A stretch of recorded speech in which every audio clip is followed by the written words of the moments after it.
Oilers fans, we've had a full day to stew on it. We're in the Western Conference Finals. There's a whole lot to talk about. Let's get to work.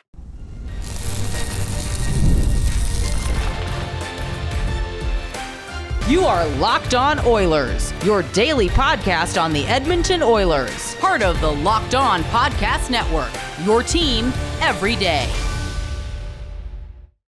Hello, everyone, and welcome to today's edition of Locked On Oilers. I am your host, Nick Zararis. We're still here.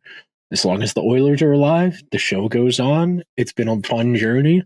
I hope it doesn't end. But before we get to today's episode is brought to you by our friends at Indeed. There is no I in team, but there is one in Indeed, and that's the hiring platform you need to build yours. Start hiring now with a $75 sponsored job credit to upgrade your job post at Indeed.com/locked-on. Terms and conditions apply. Need to hire? You need Indeed. So today's episode, first segment, we're going to build off what we talked about yesterday. Contextualizing, having some appreciation, some understanding. Second segment, we're going to talk about the Stars at a 10,000-foot view, give you a little bit of an understanding about how they function. And then third segment, we'll touch on some of the keys to the series from an Oilers perspective. Still got time till the series starts. There will be a crossover episode with Locked On Stars at some point prior to the series beginning. So let's dive in. Let's get to work. Making the conference finals, as I said more than once, I probably said it at least 7 or 8 times on yesterday's show. It's a genuine accomplishment. And you can look around the league at a lot of teams that frankly just don't get here. There are some franchises in this league who have yet to make it to a conference final, who have long track records, or teams that haven't made a conference final in a really long time. You know, I was doing some research the other day, it was a few weeks ago, about the last time every team made a conference final. You know, Minnesota Wild have had some really good teams over the last 5 to 10 years, and they haven't made a conference final since the first term of the George Bush presidency. The Leafs haven't made a conference final since the 90s. It is not a common occurrence. As much as the NHL, as much as Gary Bettman, Bill Daly, Greg Campbell, all of the NHL higher-ups like to cite the NHL's parity, and all of these teams are so close. This league is largely dominated by the same handful of teams through cycles. You know, every team that gets to the top of that mountain usually has a 3 to 5 year lifespan where they are consistently in that contender class. You know, you think about last decade, the 2010s. The Penguins had a 4 or 5 year window in there. The Blackhawks, the Kings, the Bruins, the Sharks. A lot of teams consistently making conference finals multiple times. Before that, you could do Red Wings, you can do Penguins. In the decade before that, the Devils. A lot of teams typically beat up on the other teams. A lot of the memorable franchises from time periods consistently get to these spots. And it's not just that they're good, it's that you need as many opportunities to get to this point. Just to make the conference final is hard. To win in the conference final is harder. We're going to go down memory lane here and talk a little bit of Oilers history. So their last conference finals appearance was 2 years ago against the Avalanche. They were swept in 4 games. Oilers really ran out of gas. The Oilers were not a deep team. They did not have the goaltending, and they were asking their star players to do a lot. They were asking players who weren't particularly well situated to carry the load. You go back and look at some of these numbers. The goal differential in that 4-game series, 22-13. The Oilers' save percentage in that series was .882. They were swept by Pavel Francois.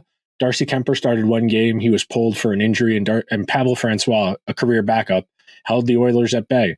Darnell Nurse had the most time on ice of any Oilers defenseman in that series. Matthias Ekholm was still a Nashville Predator. After the Oilers' big 3 of McDavid, Draisaitl, and Nugent-Hopkins, the next guys in time on ice, Evander Kane, Duncan Keith, Cody Ceci, Tyson Barrie, Ryan McLeod. I mean, that's night and day from where they are now. Zach Hyman in this group, in that Evander Kane spot, pushing Kane further down the depth chart. The Oilers are a significantly deeper team. Bouchard this season has been better than Darnell Nurse has ever been in his entire life. That sounds like I'm singling Darnell Nurse out, but we're being frank. Evan Bouchard is fourth in the entire NHL in points in the playoffs as a defenseman. He's got 20 points in 12 games. That is impressive. Bouchard is one of, if not the Oilers' most important players because of how many minutes he plays and the effect he has on tilting the ice. You cannot say enough about Bouchard, and he's infinitely better than Nurse was for them 2 years ago. Prior to the one 2 years ago where they got swept by the Avalanche, they did go to the conference final in 2005, 2006. That was the last time they won a conference final where they moved on. They lost to the Hurricanes in 7 games in the first cup after the lockout. Before that, swept in 1991, 1992. That's the first season after they traded Mark Messier. The year before that, the last year Messier was in Edmonton, lose in 5 games to the Minnesota North Stars. So going back to 1990, that's another planet. That is pre-commercial email. That is pre-Bill Clinton presidency down here in the States. That is pre the birth of Connor McDavid. It's been a long time for the Oilers. Prior to 2 years ago, the last time before that was 17 years. Before that, 06, we're talking about 15 years ago, before that, 1992. The Oilers have not made the conference finals that often. It's part of the reason they have not captured a Stanley Cup. I would contend that consistently making the playoffs over a 5 to 10 year period is almost as essential as having a talented team, just because you need as many cracks at it as you can, because there are so many permutations of so many different outcomes along the way. And look, the Oilers are looking at an uphill battle here. And we're going to talk about the Stars and some of the things that are important for the Oilers if they're going to keep this series close and try and steal this one. There are a lot of things to unpack, but they are here.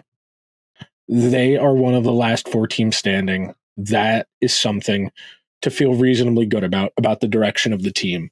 That even if there are questions, the long term of some of the people in the organization, the general manager included, there's a reason his name was out there in those rumors about maybe taking the Columbus Blue Jackets job under John Davidson. Now, whether those are out there from Ken Holland's people to try and incentivize the Oilers to up their offer to keep him, or that's out there from the Blue Jackets to try and drive a wedge between Ken Holland and the Oilers to incentivize him to leave, that we won't know.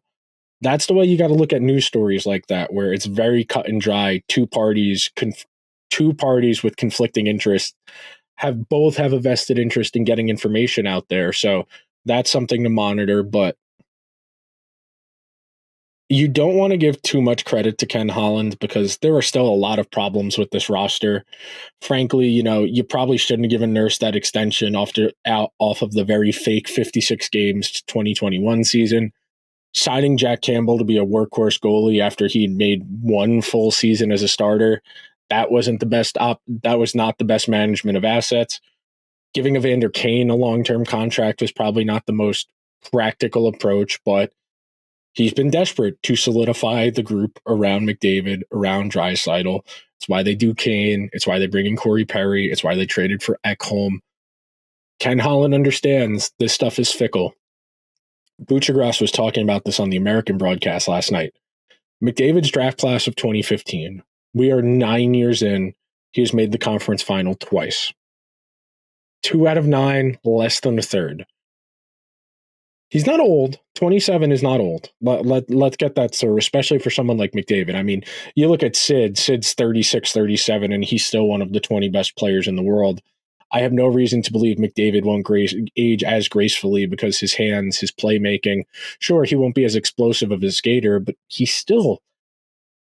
McDavid's ability to forecheck and win puck battles as a skill guy is very impressive. So the Oilers are definitely on a clock here.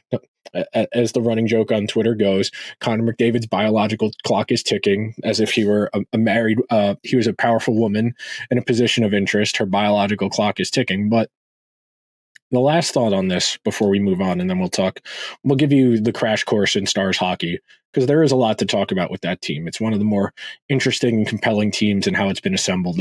But making the conference final is a successful season. I know the Oilers have stipulated that their goal this season was to win the Stanley Cup, that the internal expectation was to go all the way. To be one of the last 4 teams standing, with the circumstances they've faced, especially their struggles in net, to be this far along in the playoffs with goaltending that's below 890 is nothing short of remarkable and a testament to just how much their star players are doing. Coming up next on Locked On Oilers, we're going to give you a crash course in Dallas Stars hockey. Stay tuned.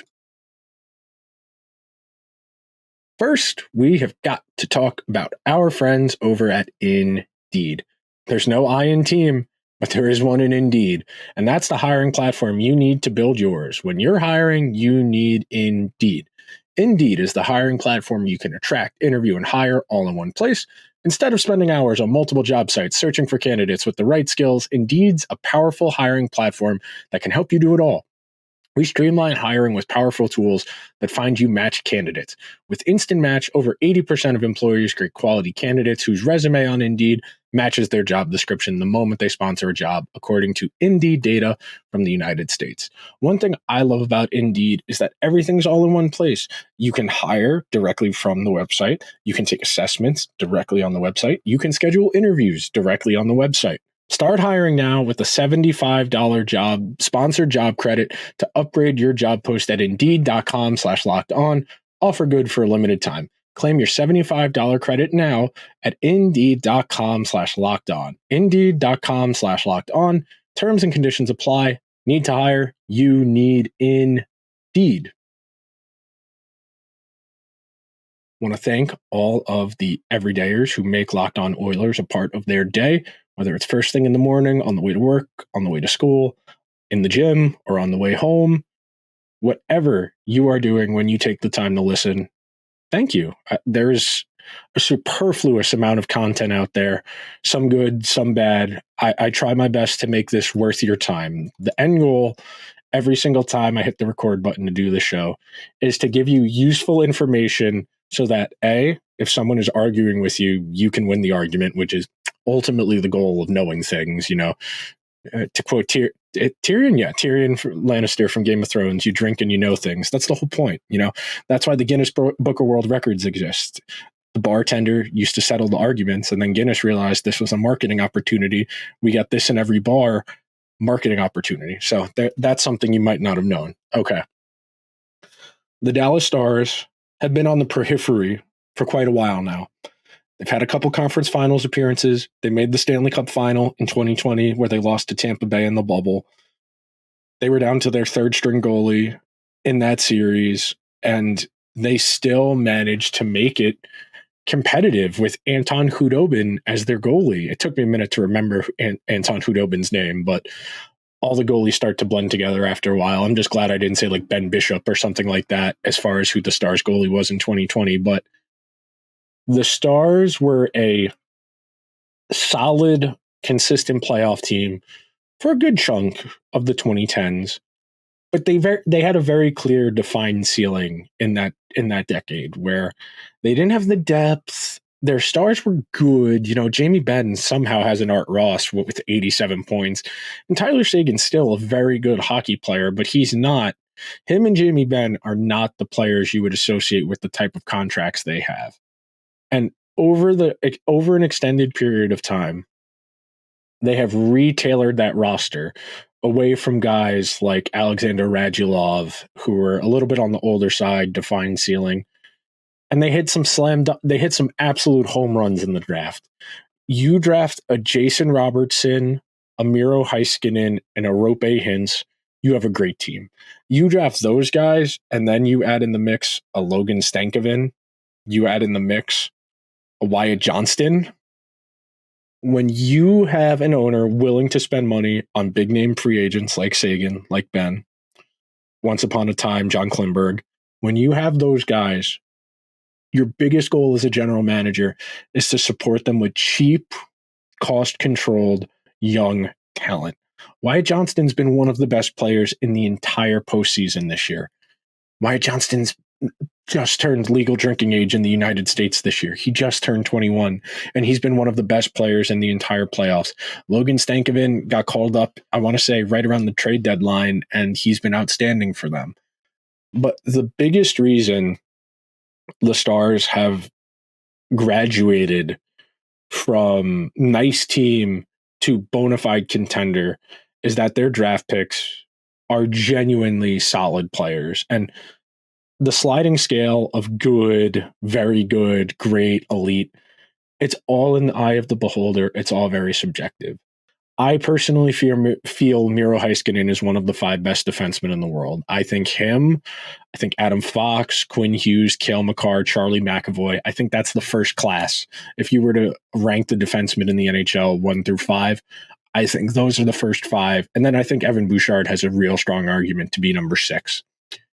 I think the one thing that Heiskanen does a little bit better than Bouchard, he's a little bit more physical, and you don't have to be physical to be good, but if you have the exact same skill sets where puck moving, quality offensive defenseman, and yes, Bouchard has infinitely more points these playoffs, but Heiskanen also plays a lot more minutes, about 3-4 more minutes per game, because the Stars dress 6 defensemen, but Nils Lundkvist plays 5 minutes a game because Peter DeBoer just doesn't trust him. And I have been a Nils Lundkvist supporter since he was drafted. I've felt that neither the Rangers nor the Stars have given him adequate room to develop, because those are 2 teams that have fancied themselves contenders, so they don't think they have the room to give young guys an opportunity.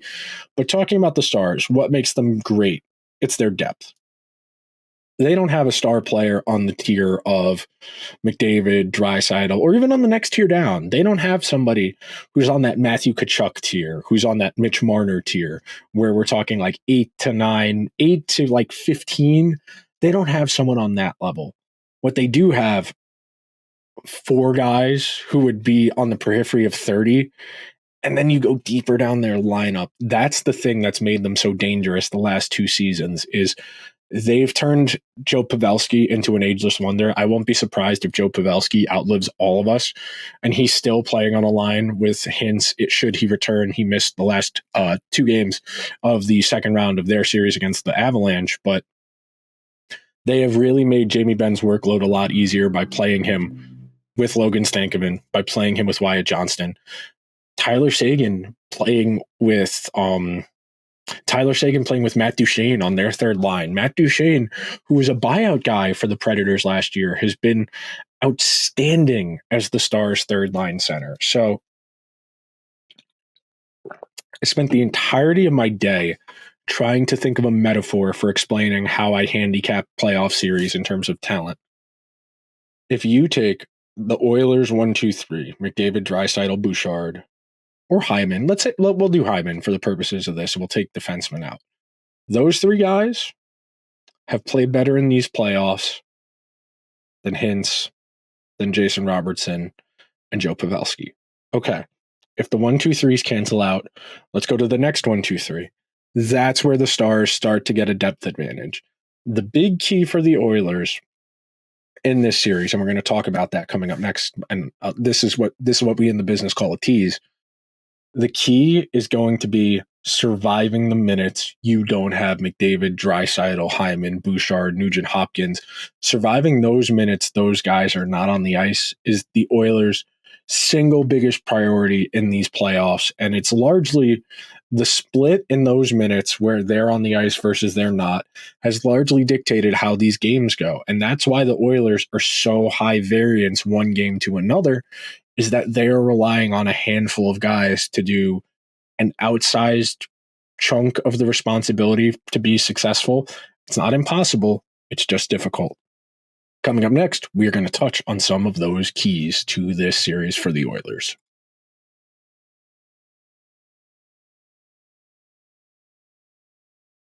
Thank you to everyone who is listening to today's edition of Locked On Oilers. It's going to be difficult. This is the Final Four. I think your goal as a team in the playoffs is to get better each round, because your quality of competition is going to get better each time you advance. That's by definition how the playoffs are supposed to work.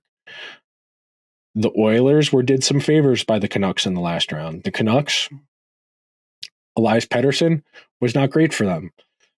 Arthur Shelovs was very good, but you look down that defense, Tyler Myers, Ian Cole, not the best.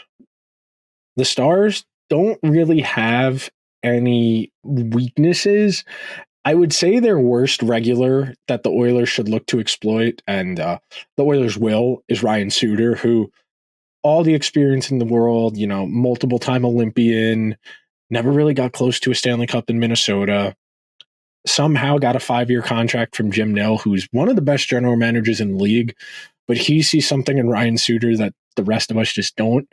That's the one weak link in the Stars lineup that might be able to be exploited. So, keys to this series from an Oilers perspective. Number one, what do you do in the non-star minutes? It's been my biggest theme for the first 2 rounds. I talked about it when we talked about the Kings and against the Canucks. How are you going to fare when you don't have your best guys out there? Because your depth is not as good as other teams' depth. Your Stars have dominated. So these are some stats for you. In the minutes that Ekholm and Bouchard are on the ice together, 56% of the scoring chances, 62% of the shots on goal, 68% of the goals, 61% of the expected goals, 65% of the high danger chances, and that's with an .890 save percentage. 68% of the goals with an .890 save percentage. That's really good. In the minutes, Ekholm and Bouchard are not on the ice, so any other defenseman, 44% of the scoring chances, 46% of the shots. That slight difference there, that 2%. Bottom 2 defensive pairs a lot better at blocking shots. Desharnais, Nurse, etc. 37% of the actual goals, 42% of the expected goals, 42% of the high danger chances. Ekholm and Bouchard play a ton of minutes. They play close to half.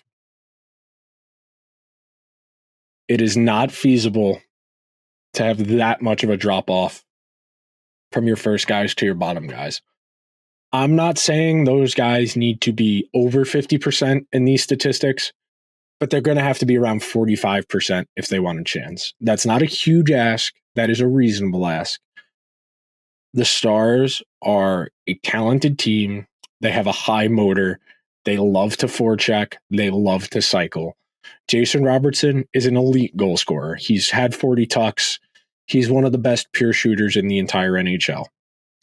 Other than him, nobody on that team is a great shooter. Sure, Joe Pavelski, the tips in front, he's very good at that. Wyatt Johnston, Logan Stankoven around the net front, very pesky, high-end grinders. Similar to Zach Hyman, I would say, in that they're good at positioning and finding where they need to be to convert on opportunities. And then Duchesne and Sagan, they take advantage of the fact that most teams don't have guys as good as them in terms of raw talent on their third lines. This is not impossible. This is difficult. There is a difference. And I hope this isn't too discouraging because we have seen weirder things happen in the Stanley Cup playoffs. Okay. I'm not going to say that your goal as an Oilers fan should be to recreate the Montreal Canadiens miracle run to the 2021 Cup final, because that's a 1 in 15 type thing that happens every handful of years, like the Blues making the Cup final or the Kings making the Cup final the first time when they were an 8 seed. It happens from time to time, but you don't want the extreme outliers to be what you're hoping for. Yes, the Oilers are going to have basically no margin for error in this series. Can the Stars do them some favors? Probably, yeah. There'll be miscues. It's a 7-game series. These guys have a lot of miles. Some of them are injured. Some guys may get injured as the series goes along. The key for the Oilers will be taking the Stars up on those favors. You've heard me use that expression quite a bit talking about the series against the Canucks, that the Canucks made a lot of mistakes. They weren't at their best. The Oilers still needed to convert those chances that the Canucks gave them. It's not a favor unless you take it. Someone making the offer and you not taking them up on it does not constitute a favor. To go back to that episode of Seinfeld where where Banya gives Jerry the Armani suit, and Banya says, "You'll take me out to dinner, though, right?" Yeah. I'll take you out to dinner. They go out to dinner. Banya orders soup. That's not a meal. Soup's not a meal. Yeah, that's what I'm talking about. If we don't constitute an agreement, it is not a favor. The Stars will do the Oilers a favor at some point, whether it's Ryan Suter out there against McDonough, whether it's a turnover in their own zone, the Oilers are going to have to play a lot better than they did in that series against the Canucks. And I said this before, and I'll reiterate it now because people take this the wrong way. I've had more than one Ranger fan give me a hard time about saying they need to be better than they were against Carolina if they want to beat Florida because Carolina was the betting favorite to come out of the East. Spare me. That's not the point. When you are at this time of the year, the teams are playing close to firing at all cylinders. It looks smooth. The mistakes are far and few between. Capitalizing on those mistakes is how you mitigate a talent gap. At the top of these teams, the Oilers have an advantage. The McDavid minutes, the Oilers will win. The Bouchard minutes, the Oilers will win. The Draisaitl minutes, the Oilers will probably win.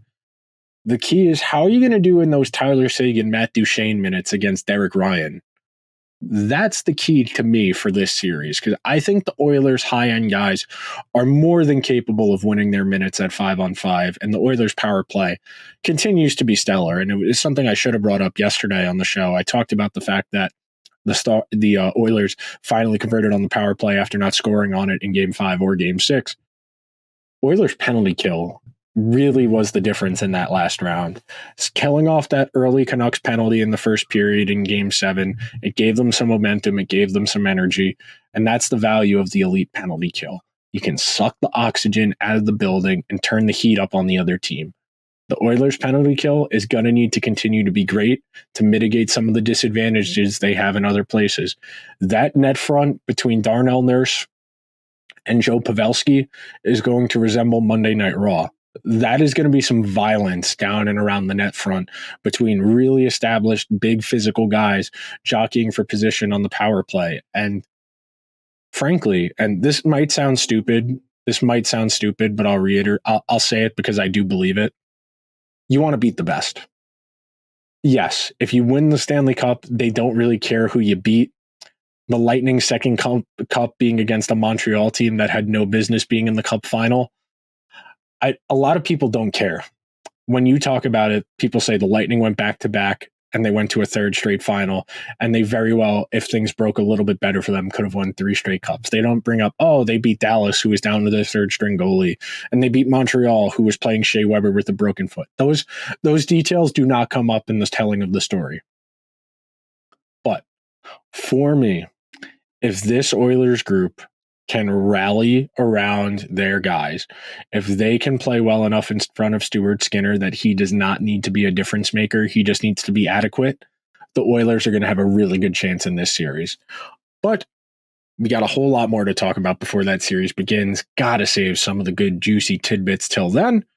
Make sure you are subscribed wherever you get your podcasts or over on YouTube. Leave the show a 5-star review on Apple Podcasts or Spotify. If you are over on YouTube, hit the subscribe button, hit the alarm bell to get a notification whenever new content goes live. I will talk to you guys tomorrow. Until then, let's go Oilers.